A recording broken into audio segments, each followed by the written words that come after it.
Tanggal 31 bulan 8 57. Merdeka, merdeka, tetaplah merdeka. Ia pasti menjadi sejarah.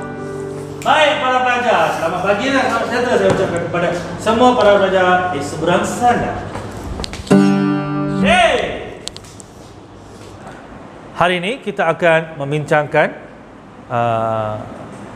topik ke-10 tingkatan 4 KSSM yang bertajuk Pemasyhuran Kemerdekaan Tanah Melayu. Baik, kita akan pergi kepada subtopik 10.1 iaitu pengertian kemerdekaan. Okey. Dalam bab ini atau subtopik ini, pelajar akan mendapat pengertian kemerdekaan dari pandangan tokoh luar dan tempatan. Okey, dan nilai yang akan diterapkan dalam pembelajaran ini adalah jati diri sebagai seorang rakyat Malaysia apabila negara kita telah mendapat kemerdekaan. Baik, sebelum terlambat, saya memperkenalkan diri saya. Saya adalah Cikgu Don.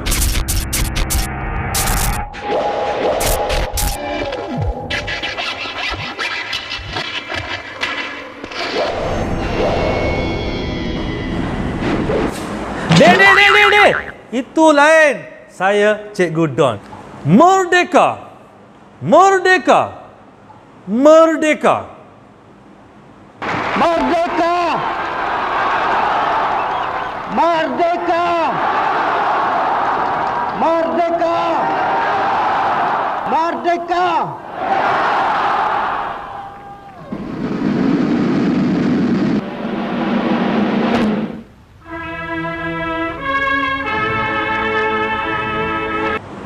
Baik. Laungan itu, okey? Laungan itu kemerdekaan yang telah didengari di tanah Melayu atau Malaysia yang dikenali sekarang tanah Malaysia, okey, pada 31 Ogos 1957, okey, adalah satu peristiwa yang penuh pengertian atau bersejarah bagi negara kita. Okey, banyak tafsiran, okey, banyak maksud-maksud yang boleh diberikan atau telah diberikan oleh tokoh-tokoh berkaitan dengan kemerdekaan.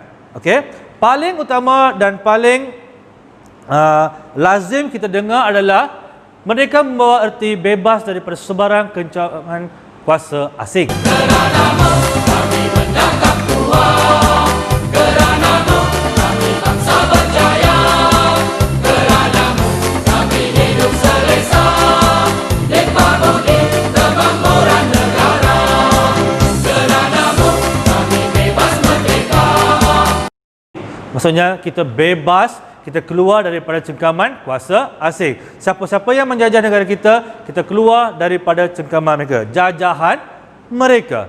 Okey, tafsiran kemerdekaan menurut Kamus Dewan. Okey, nampak Kamus Dewan? Okey, kita pergi daripada Kamus Dewan. Bebas daripada penjajahan, kurungan atau naungan.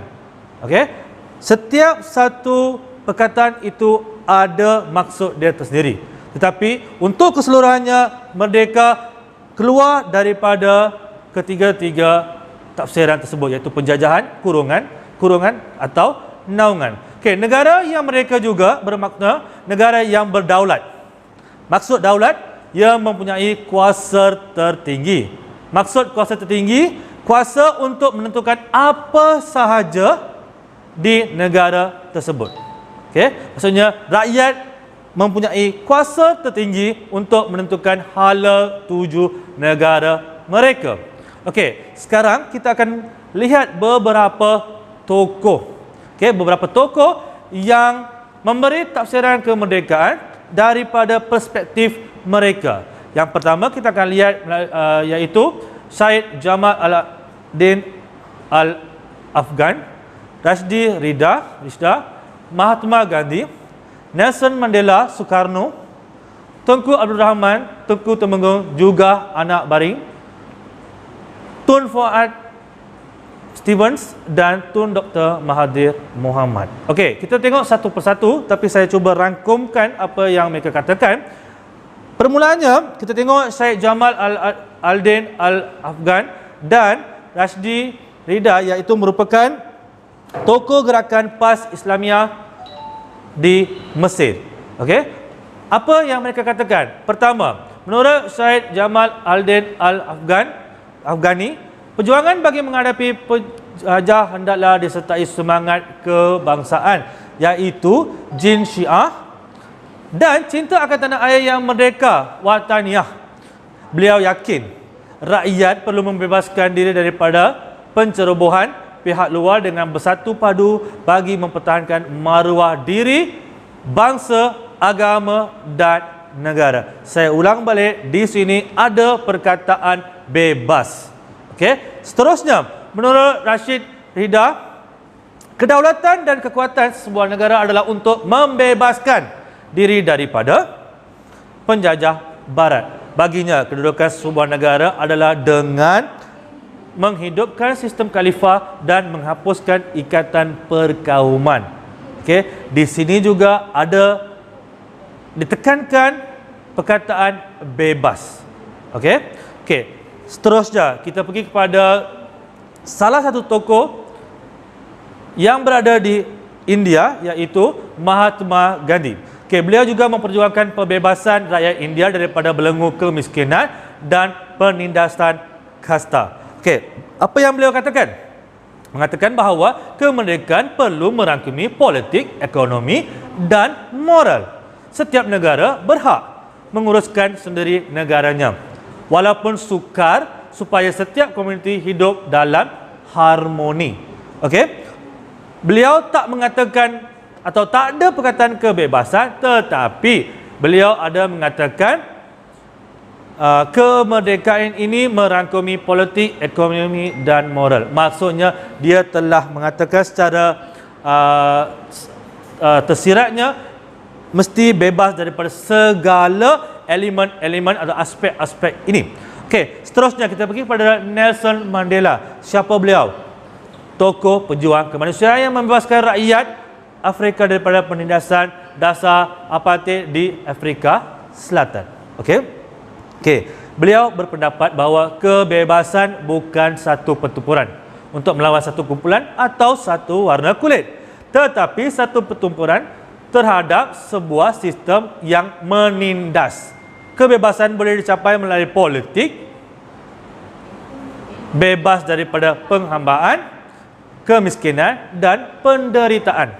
Seluruh rakyat perlulah bersatu dalam satu negara menuju masa depan. Beliau ada menegaskan mengenai kebebasan. Okey, seterusnya kita pergi kepada jiran kita. Jiran kita iaitu Soekarno, iaitu Presiden Indonesia. Kemerdekaan bererti bebas selama-lamanya. Kebebasan ini merangkumi kebebasan untuk berfikir, bertindak daripada politik penindasan dan regimen autokratik. Pandailah suatu bangsa penjajah jika berfikir bangsa yang dijajah itu akan terus didominasi oleh mereka. Rakyat yang dijajah akan menganggap hilangnya dominasi asing sebagai satu pembebasan. Okey, kemerdekaan akan membentuk masyarakat baharu yang demokratik tanpa kelas dan kasta. Okey, ini kita lihat semua pendapat di luar negara. Okey. Sekarang kita akan pergi kepada dalam negara. Apa yang diperkatakan oleh tokoh-tokoh negara kita. Seterusnya, yang pertama, tokoh negara yang disegani dan patut dijadikan tokoh, iaitu Tunku Abdul Rahman, Perdana Menteri Malaysia yang pertama. Okey, kemerdekaan ibarat tempat perhentian dalam perjalanan yang jauh bagi mewujudkan sebuah negara baru yang berdaulat. Okey, rakyat perlu berhikmat dengan cara baru, berusaha dengan tenaga dan fikiran bagaimana mencipta satu bangsa baru dengan cita-cita keadilan dan kebebasan. Okey, seterusnya kita pergi kepada tokoh di Sarawak, iaitu menurut Tun Temenggung juga anak Bariang, pemimpin parti Pesaka. Melalui kemerdekaan ini, keselamatan negeri akan lebih terjamin dan menjadi lebih kuat. Penduduk peribumi Sarawak sanggup berkorban demi mempertahankan negara. Di samping itu, dengan kemerdekaan ini kita dapat mengatasi ancaman komunis. Okey. Beliau lebih spesifik kepada ancamannya itu. Okey, seterusnya menurut Tun Fuad Stevens, Ketua Menteri Sabah yang pertama, melalui kemerdekaan, keselamatan sosial Borneo Utara, iaitu Sabah dan penduduk Primubi serta generasi selepasnya akan lebih terjamin. Okey. Usaha pembangunan yang pesat berlaku di Persekutuan Tanah Melayu mampu menaikkan semangat baharu masyarakat. Okey, kita telah lihat 3 tokoh. Seterusnya kita pergi kepada yang keempat. Menurut Tun Dr. Mahathir Mohamad, Perdana Menteri Malaysia yang keempat, yang ketujuh. Okey. Merdeka bukan sekadar bebas daripada cengkaman kuasa dan minda penjajah. Merdeka juga bermaksud menghayati semangat jiwa merdeka dengan menyayangi negara sepenuh hati dan sanggup berkorban untuk negara ini dengan apa cara sekalipun. Okey. Perbezaan antara tokoh-tokoh luar dan tokoh-tokoh di negara kita satu sahaja, iaitu tokoh-tokoh luar memperkatakan kebebasan secara menyeluruh, tetapi tokoh-tokoh negara kita lebih kepada negara tercinta, lebih kepada negara yang mereka perlu untuk menjajah, yang telah dijajah, bebas daripada jajahan-jajahan British atau komunis. Kemerdekaan memberi hak untuk rakyat menentukan sendiri bentuk dan hala tuju negara tanpa pengaruh luar. Okey. Apa yang diperkatakan di atas ini lebih kepada kita, negara kita, kita yang menentukan hala tuju negara kita. Bukannya orang lain, kuasa luar yang datang masuk ke negara kita, menjajah kita, memberi perintah, mengarahkan kita untuk membuat sesuatu dan menentukan siapa kita pada masa akan datang. Kita yang menentukan masa depan kita, anak-anak kita, cucu-cucu kita. Okey? Maka pentingnya untuk kita mengukuhkan jati diri, terutama bagi mengisi kemerdekaan ini. Asyik cikgu dia cakap, takkan kamu orang tengok saya je.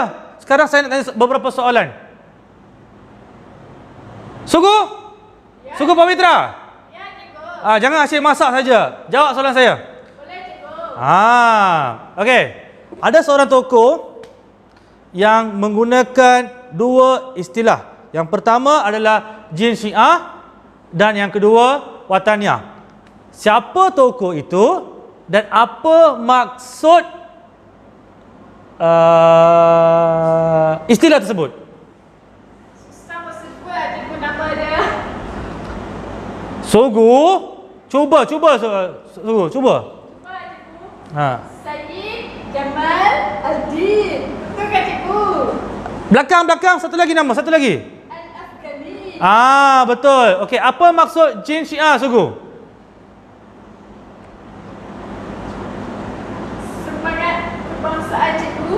Betul. Okey, yang kedua Wataniyah. Maksud dia kan cikgu? Ya, maksud dia. Cuba. Cinta akan tanah air yang merdeka. Betul, tepat sekali. Haikal, duk sengih-sengih tengok Sugu. Ya, cikgu. Kamu bukan YouTuber, dia dah jadi YouTuber. Okey, soalan seterusnya. Okey, Perdana Menteri keempat dan ketujuh kita adalah Tun Dr. Mahathir Mohamad.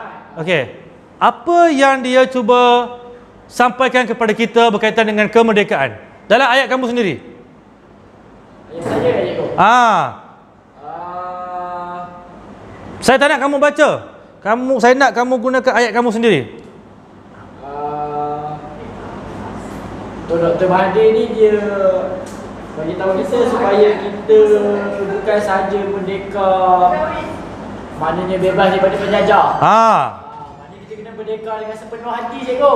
Tepat, betul sekali. Okey, ini baru saya nampak kamu dengan Sugu Pavitra faham. Baik pelajar-pelajar, kita sudah sampai ke penghujung pembelajaran kita. Cikgu nak tahu kamu faham atau tidak apa yang kamu pelajari hari ini daripada awal sehingga ke saat ini. Untuk itu, dengan betul-betul apa kenyataan ini dan soalan akan menyusul selepas itu. Okey, kenyataannya adalah kemerdekaan ibarat tempat perhentian dalam perjalanan yang jauh bagi mewujudkan sebuah negara baru yang berdaulat. Rakyat perlu berkhidmat untuk negara yang baru, berusaha dengan tenaga dan fikiran bagi mencipta satu bangsa baru dengan cita-cita keadilan dan kebebasan. Soalannya adalah, kenyataan di atas merujuk kepada beliau.